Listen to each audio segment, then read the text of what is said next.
Hi guys, welcome to this module on Microsoft Access, how to create a basic database. So first of all, I'm on the opening screen and I'll have the option there to create a blank database. I'm just going to double click on that. I'm going to call this military records. Just a little typo there, military records, and create.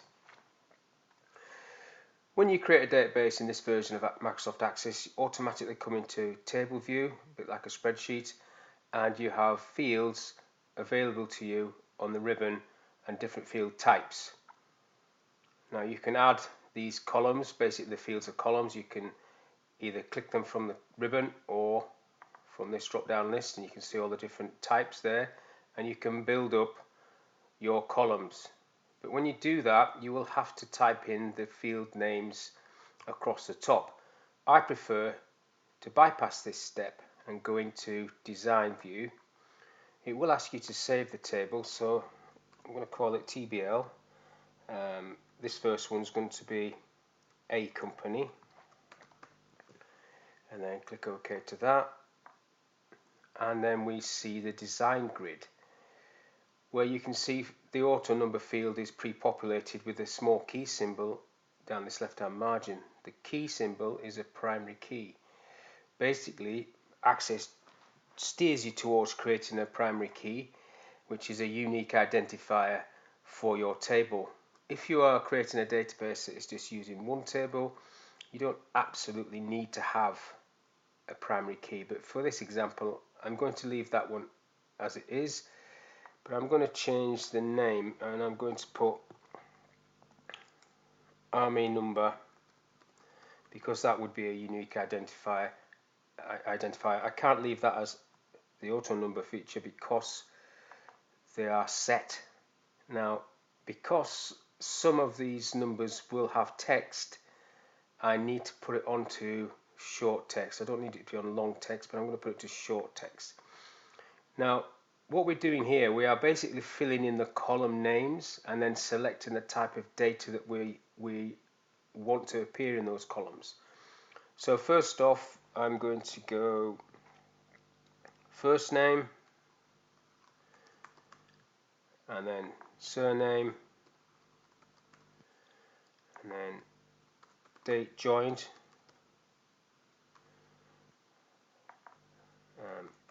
date left. In fact, no, I'll do date promoted, and qualifications,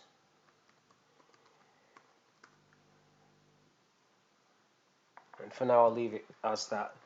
Now, as you type in this column, field name, you can see that the data type defaults to short text, which is okay for first name, surname, but date joined, I need to select date time, and again for date promoted, date time.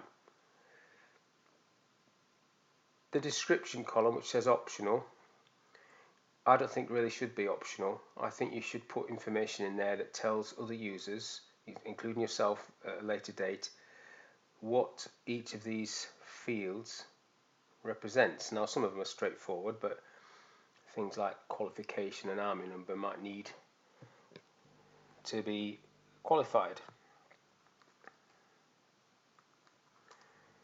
So something like that for that one. As per army regs 1, 2, 3, totally made up document, but qualifying that the qualifications to be used in this database are those listed in army regs 1, 2, 3. Now the date time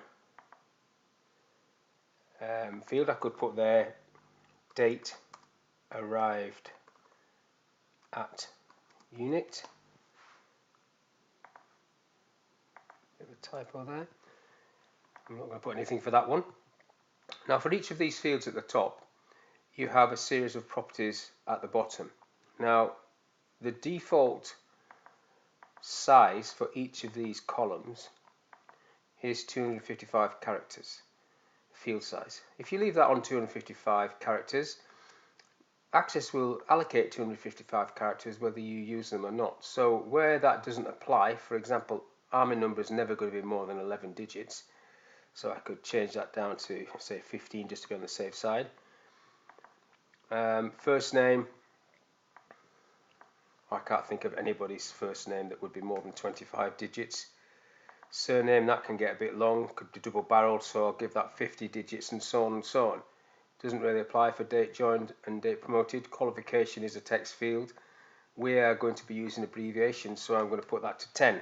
And by doing that, you are actually saving space, which doesn't really matter when you've only got a small database, but as a database grows and gets bigger and more data, you do need to think about things like that.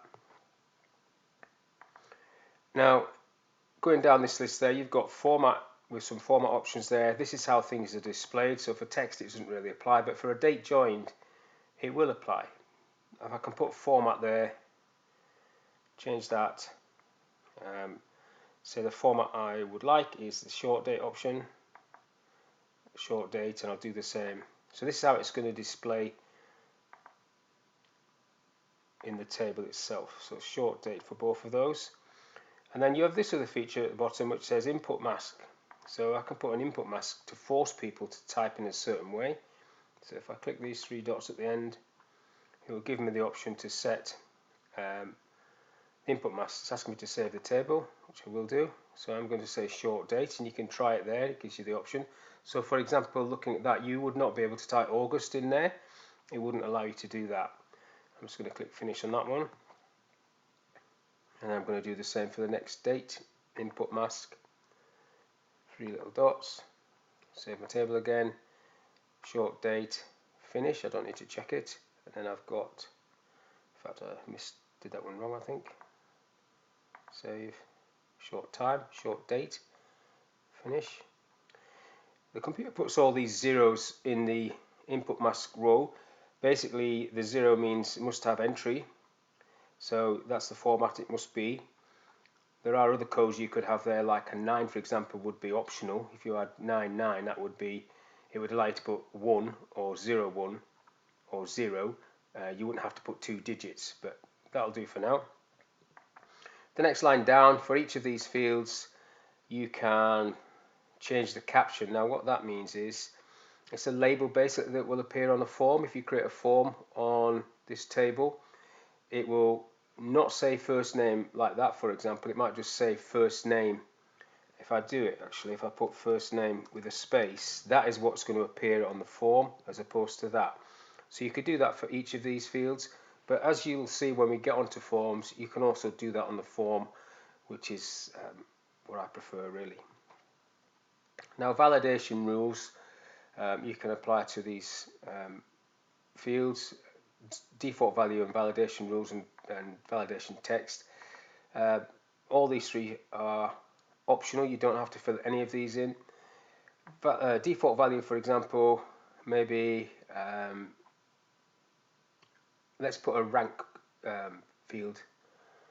If I just type rank at the bottom there and leave it on short text.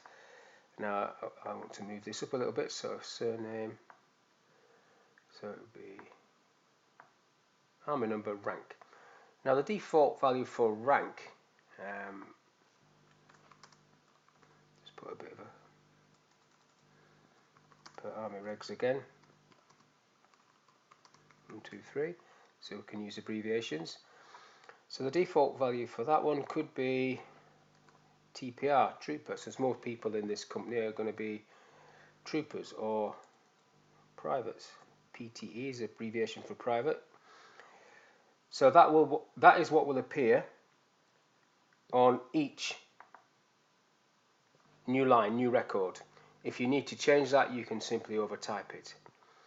Now below that you've got validation rule and validation text. So validation rule for date joined and date promoted. Let's add another field. So if I say record created, in fact don't need a space there, That's the naming convention, not to leave spaces. Set that to date time. And then I can create a validation rule for this, where I would say the validation rule is greater than now, and now is a function for today, date and time. So basically that's stopping people creating a record in the past.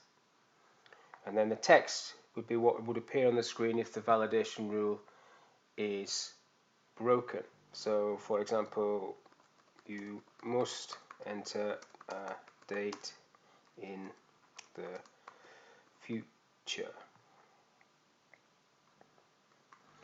Now I need to tweak this a little bit, because obviously if you're doing it as of today, greater than or equals to now, and then if it's in the past, this will come up.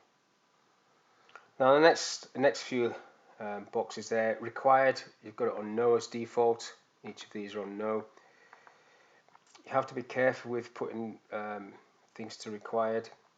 If it's on required, it means you need that information. For example, if this was a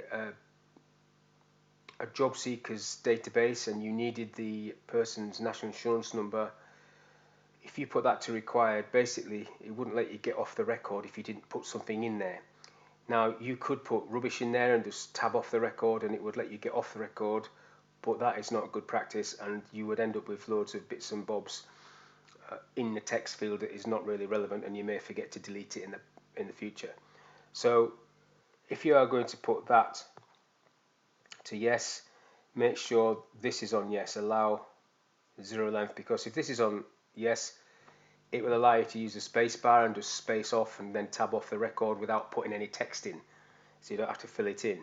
But the whole point of putting that to required is really to stop the process. So you would say to the person on the telephone, I need your national insurance number, get back to me, and then we can continue. So it basically stops the process.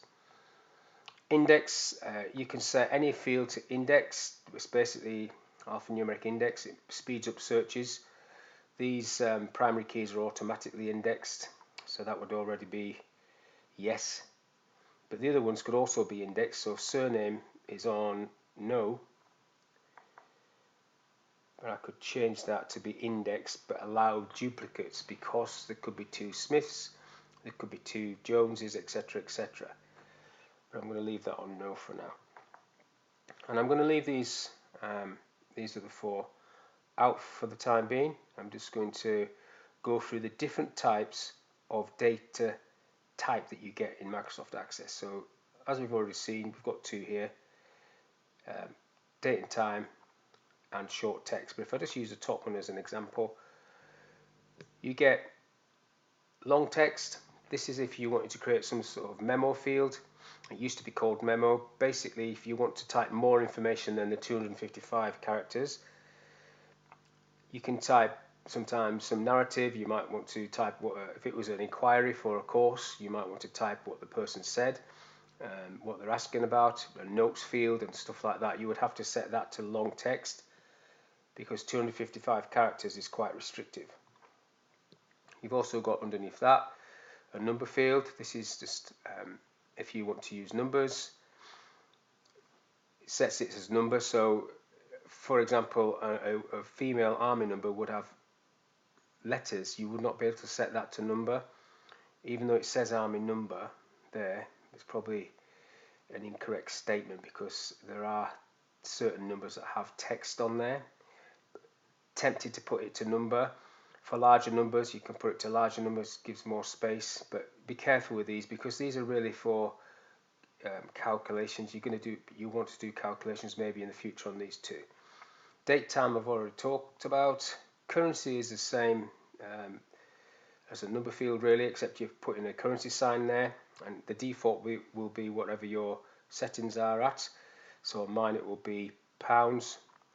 The auto number field is what was there initially for the primary key. Basically every time you add a new record, it will increment. Then you have this yes no field, which is true or false. Do they have a pension, yes or no? And you can use that, and you can analyze that, and you can summarize that in reports. Then you have this option, OLE Objects, which is Object Linking and Embedding. Basically, you can embed all sorts of things in a Microsoft Access database, such as videos, Word documents, Excel documents, drawings, plans, lots of features, and photographs, obviously. These are done through setting a field type to this. You then have a hyperlink column, which basically will change everything that's entered into that column as a hyperlink. Web addresses and email addresses and things like that. Attachments, this is similar to this field, except these don't sit in the database. It's just pointers to wherever they are on the network or your computer, and you will get a list of options that you can select from to open and have a look at. Calculated fields, these are fields at data table level where you can set a calculation. So they're all the different data types. Once you've set the data types that you wish, you can then save your table and start entering some data. So I'm happy with what we've got so far, so click on Save and then View, and then there you see the default setting.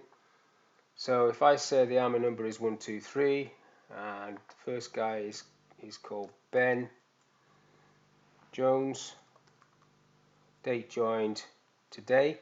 Now I use the key command there, control and semicolon.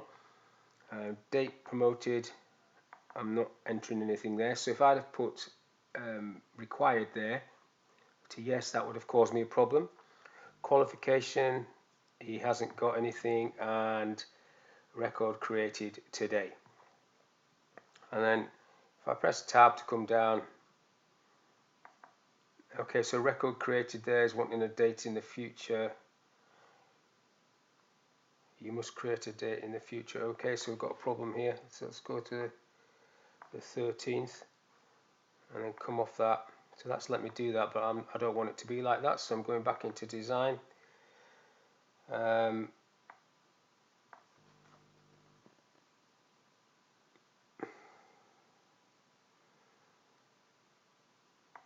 Didn't like the equals, I don't think, so it's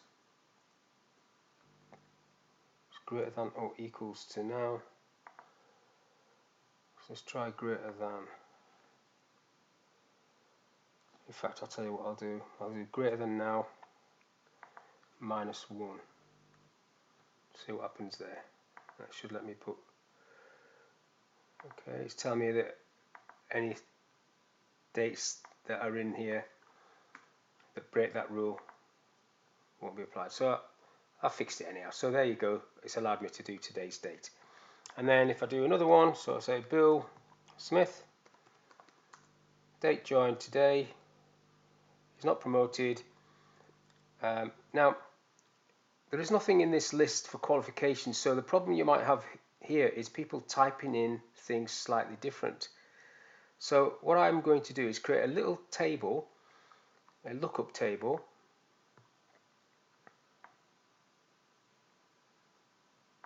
I need to put his ARMA number in, so that's a good thing. The primary key is stopping me leaving that blank, so I'll go 124. Won't let me get off the record. So I'm going to go back into design and quickly show you the field I'm going to create, or the lookup I'm going to create. So there's a lookup wizard there, but I'm not going to do it like that. I'm going to create a table and then use this option to create a lookup. So first off, I'll close this table down and create a new table. So create table in design, and I just want the title qualification.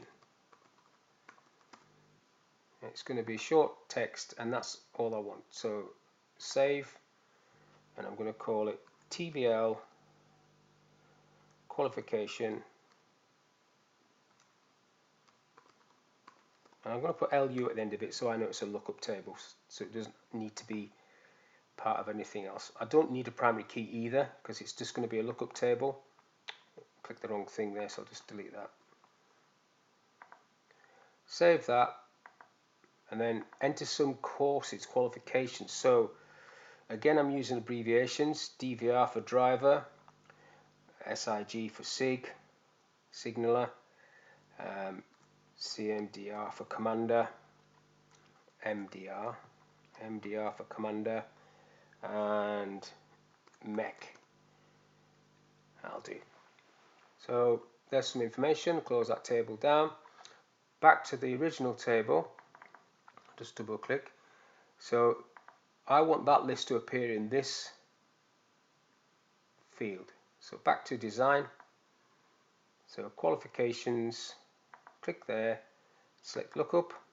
It's got text box, which is what it is at the minute. You're just typing into it. But it then gives me these options: list box and combo option. So combo is what I'm going to pick. Then it gives me an option for table of query, and if I go down a bit more, value list and field list. So for this very first one, we're just going to look at the value list, because it's a list, correction, not value list, table and query, because I've created a table. But I could have typed a value list. I could have typed some items there. I'm just going to leave it on table because I did create a table. And the table is qualifications lookup, and the bound column is first column. There's only one column there. I don't want headers, column width, so I'm going to leave all of that as it is. So when I save this now and have a look, drop that down, qualification, I have a list. So let's say he's a driver and he's a signaller. Put today's date in there. So basically that's the end of this first module of how to create a database. The next module will build this up and do some calculating fields, have a look at some queries, do some different lookup types. But hopefully you've enjoyed this one, and I hope to see you in the future.